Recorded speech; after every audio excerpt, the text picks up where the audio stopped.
Bienvenidos, mis estimados gourmets de la desgracia. Pasen, pasen. Tomen asiento en mi mesa de disección. No se preocupen por las manchas en el delantal. Hoy el trabajo ha sido abundante. Para el menú de esta noche les he seleccionado un corte muy particular.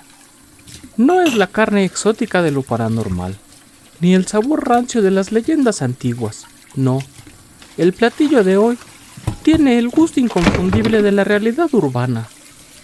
Un sabor metálico, urbano, con notas de asfalto frío y adrenalina mal procesada. Nos lo envía un suscriptor que llamaremos El Conductor. Su relato es una pieza de caza nocturna. ¿Saben? Hay algo fascinante en la depredación humana cuando se disfraza de autoridad. Es como servir veneno en una copa de cristal fino. La presentación te invita a confiar, pero el primer trago te paraliza la garganta. Esta historia se cocina a fuego lento en una carretera solitaria, marinada en ese pánico específico que solo se siente cuando te das cuenta de que la persona que debería protegerte es en realidad quien viene a desollarte. Es una carne fibrosa, tensa, llena de nervios. Espero que tengan el estómago vacío. Afilen sus cuchillos, que vamos a empezar el corte.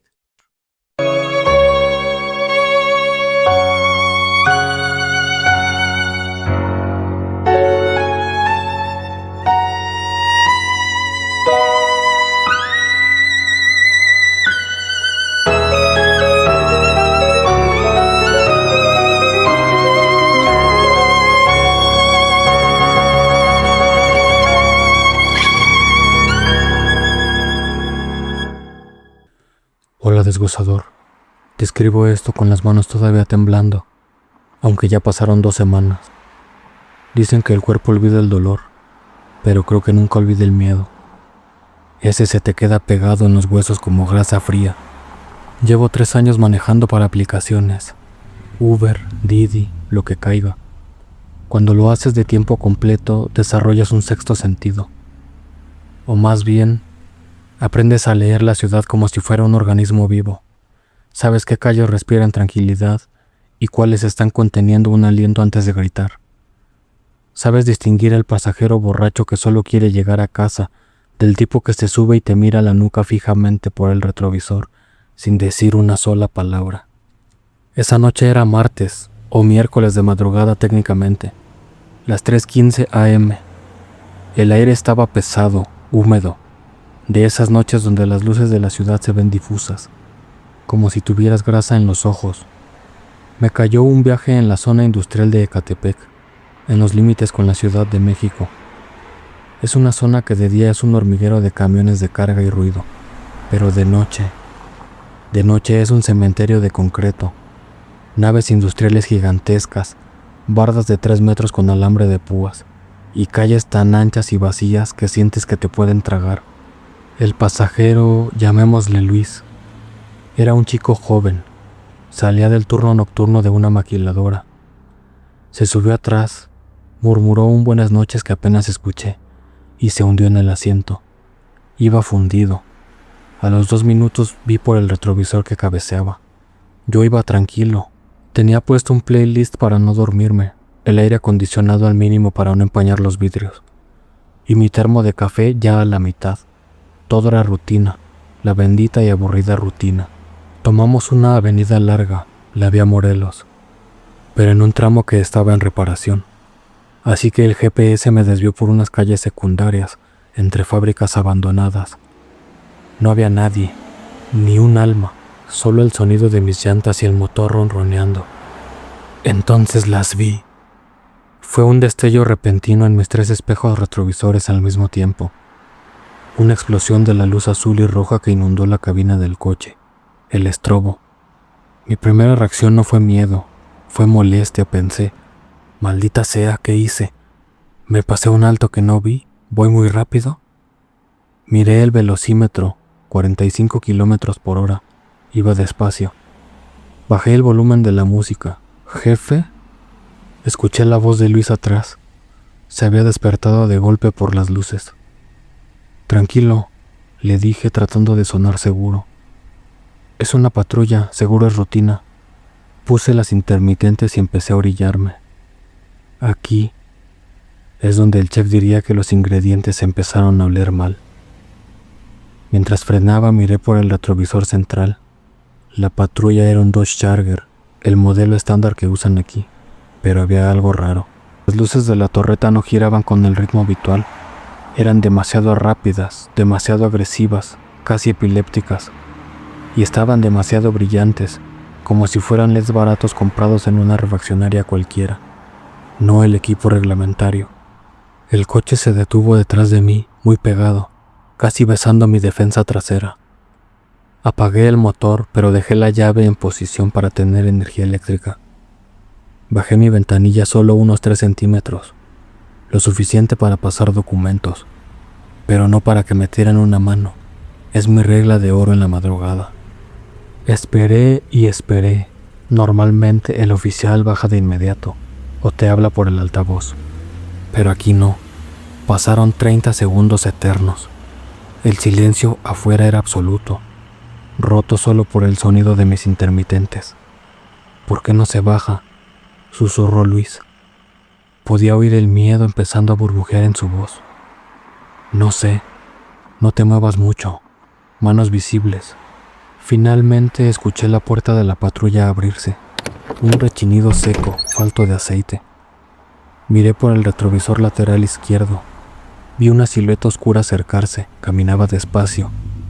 No tenía esa marcha firme y autoritaria de un policía entrenado. Era un andar suelto, como el de un depredador que sabe que la presa ya cayó en la trampa. El oficial llevaba un uniforme azul oscuro, gorra calada hasta los ojos. La mano derecha descansaba cerca de la funda de su arma, pero no de forma reglamentaria, sino con los dedos tamborileando sobre el muslo. Y entonces lo vi, el detalle que me heló la sangre, el detalle que convirtió mi molestia en un pánico absoluto y visceral. El coche estaba detenido bajo la luz amarillenta de una lámpara de sodio que parpadeaba. Cuando el sujeto pasó justo debajo del haz de luz, miré sus pies. No llevaba botas. Un oficial de policía, un estatal, siempre lleva botas tácticas, negras boleadas, o al menos de cuero rudo, con suela antiderrapante, es parte del uniforme, es innegociable. Este tipo llevaba unos tenis negros deportivos, tipo Under Armour, pero viejos, estaban sucios, con lodo seco en los costados y las agujetas deshilachadas. Mi cerebro hizo clic. Tenis sucios. Subí la mirada rápidamente a su pecho mientras se acercaba a mi ventanilla. No había placa. Donde debía estar el bordado con su apellido o el escudo de la corporación, solo había un velcro vacío lleno de pelusa. El sujeto llegó a la altura de mi puerta trasera y se detuvo un segundo antes de avanzar hacia mí. No traía una linterna policial. Sacó un celular y encendió el flash para alumbrar hacia adentro, apuntando directo a la cara de Luis primero y luego a la mía. «Baje la ventana, caballero», dijo. Su voz era rasposa, fingida. No era una orden, era una invitación mal actuada. No dijo buenas noches, ni oficial tal, ni el motivo de la detención.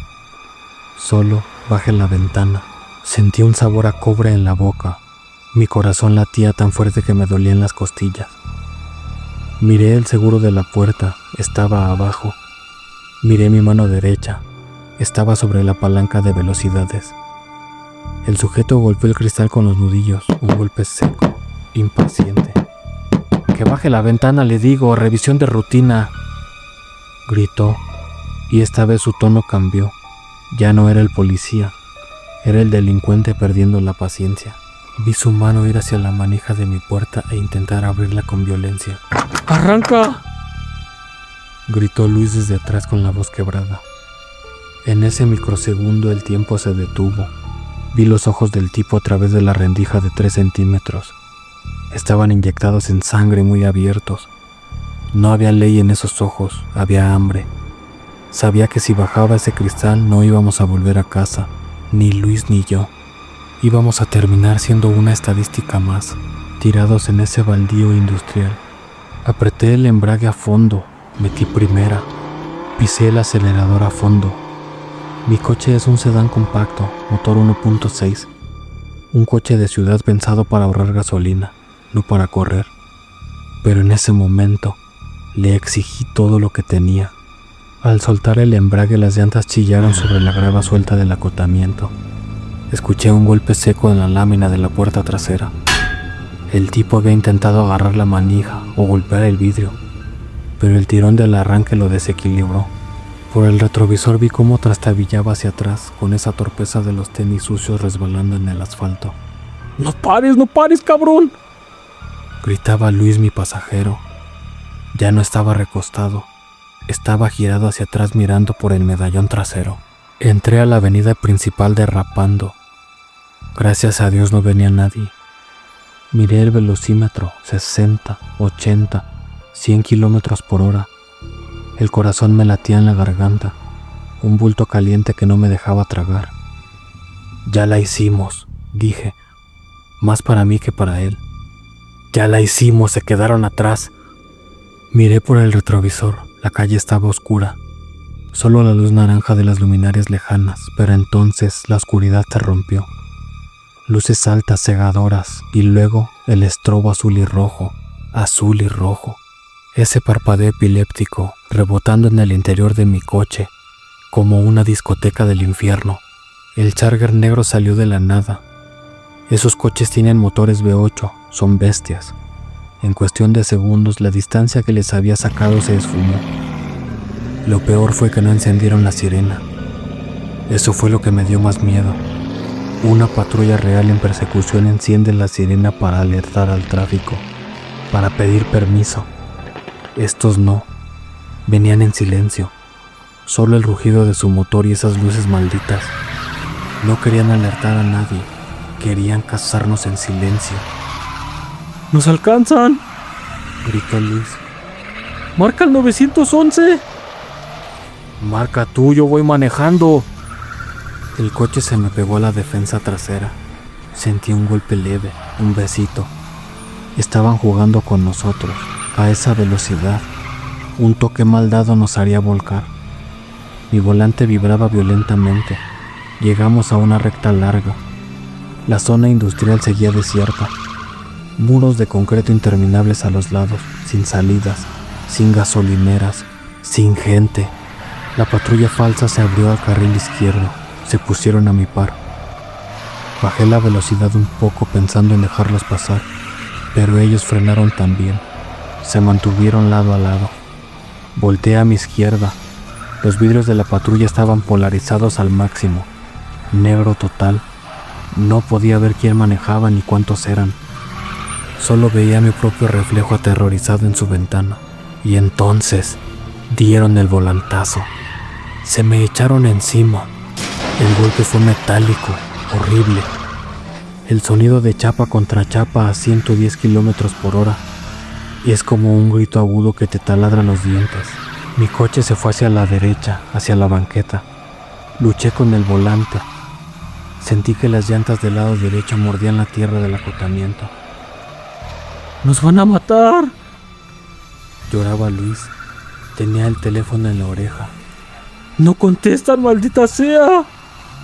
Recuperé el control de milagro y volví al asfalto. El Charger se había adelantado un poco, preparándose para cerrarme el paso, para hacerme el cajón. Frené de golpe. Ellos se pasaron de largo unos metros. Giré el volante a la izquierda cruzando el camellón de tierra y me metí en el sentido contrario de la avenida. Fue una maniobra desesperada. Pude haber roto la suspensión, pero el coche aguantó. Ahora íbamos en contraflujo, aunque no había tráfico. Íbamos ganando unos segundos mientras ellos daban la vuelta en U. ¡Ya contestaron!, gritó Luis. ¡Pon el altavoz! Lo que pasó en esa llamada es lo que me despierta por las noches. No fue el choque, no fue el tipo de los tenis, fue la voz de la operadora. 911, ¿cuál es su emergencia? ¡Nos están siguiendo!, gritó Luis, casi inentendible. Es una patrulla falsa, nos quieren sacar del camino. Cálmese, señor. ¿Ubicación? Ve a Morelos, zona industrial Jalostoc. Es un Charger negro sin placas. Nos acaban de chocar.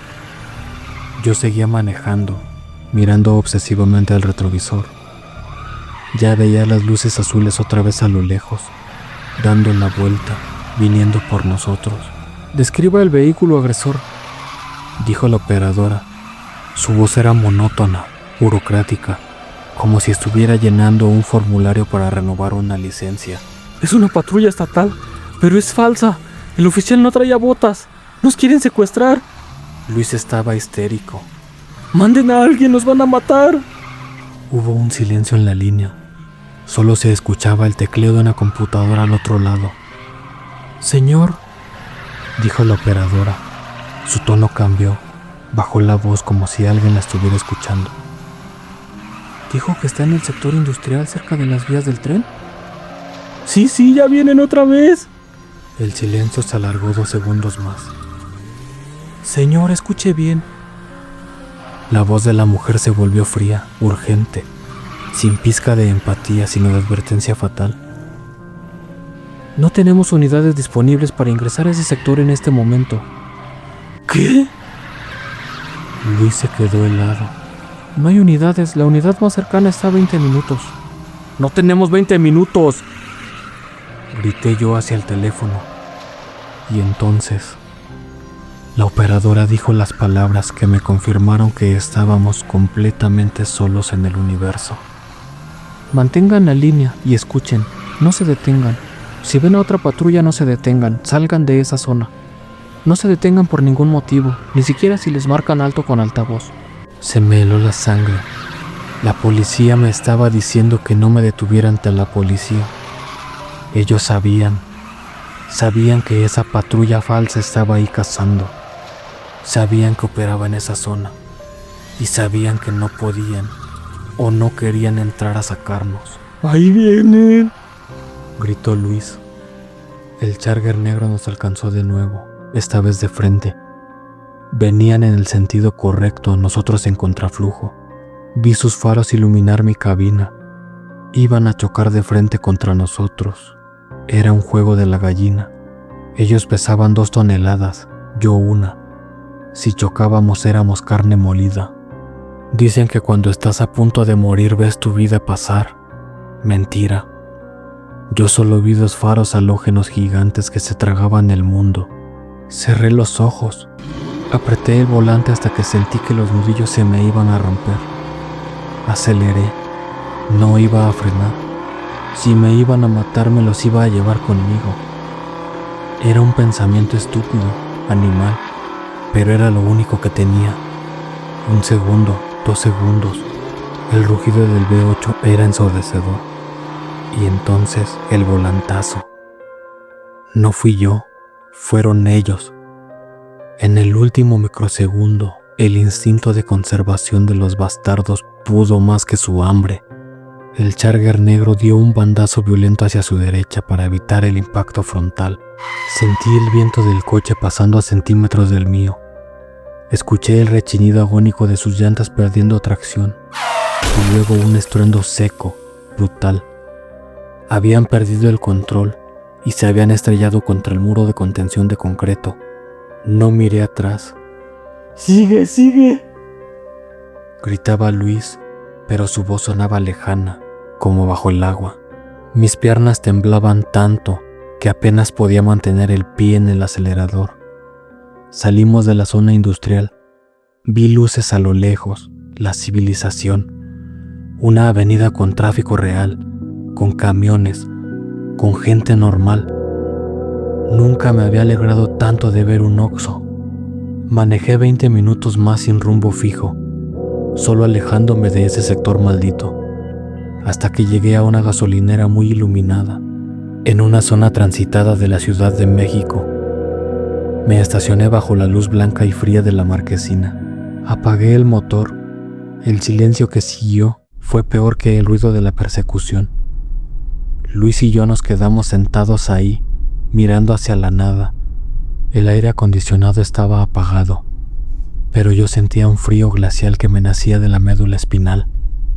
Gracias, dijo Luis. Su voz era un susurro seco. No le contesté, no podía hablar. Abrió la puerta y se bajó. Lo vi caminar hacia la tienda de la gasolinera. Caminaba raro, tieso, como un robot viejo. Yo me quedé en el coche. Traté de agarrar mi botella de agua, pero mis manos tenían espasmos incontrolables. La botella se me cayó y el agua se derramó en el tapete. Me miré al espejo retrovisor. Mis ojos estaban desorbitados, las pupilas dilatadas al máximo. Mi piel estaba gris. Entonces abrí la puerta y vomité. Vomité todo, el café, la bilis, el miedo. No he vuelto a manejar de noche. Renuncié a las aplicaciones al día siguiente. Vendí el coche. No podía soportar verlo estacionado afuera de mi casa. Cada vez que veía mi propio reflejo en el retrovisor, veía las luces azules y rojas detrás de mí. Pero lo peor, deshuesador, lo que realmente no me deja dormir, no es la cara del tipo con los tenis sucios. Es la voz de la operadora, ese tono clínico, aburrido con el que me dijo: no se detengan si ven otra patrulla. Ellos saben que hay monstruos allá afuera usando su piel. Lo saben. Y nos han dejado solos en la oscuridad para que seamos su comida. Y ahora, cada vez que veo una patrulla real en la calle, no siento seguridad. Siento que me están midiendo para ver si soy una presa fácil.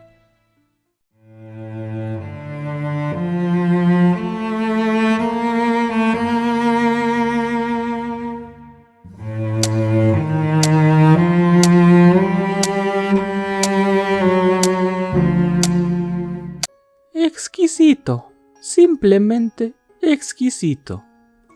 ¿Notaron el retrogusto de esta historia? No es un final feliz, es un final sobreviviente. La carne está dura, fibrosa, difícil de tragar. Nuestro conductor escapó de la mesa de disección física. Sí, sus huesos están intactos, pero su mente ha sido diseccionada con una precisión quirúrgica. Le han extirpado el órgano de la confianza. Esa llamada al 911 fue el verdadero golpe de gracia. Fue el momento en el que el sistema le confirmó que era ganado. Carne de cañón en una zona de sacrificio. La policía real no son los héroes en esta historia. Son los chefs que saben que hay ratas en la cocina, pero prefieren cerrar la puerta y dejar que se coman lo que encuentren antes de ensuciarse las botas. Ese miedo residual, esa paranoia que siente ahora cada vez que ve un uniforme, ese es el sazón que busco. Un miedo marinado a fuego lento que nunca se termina de digerir. La cocina cierra por hoy. Los platos están limpios, pero las manchas en el alma de nuestro conductor son permanentes.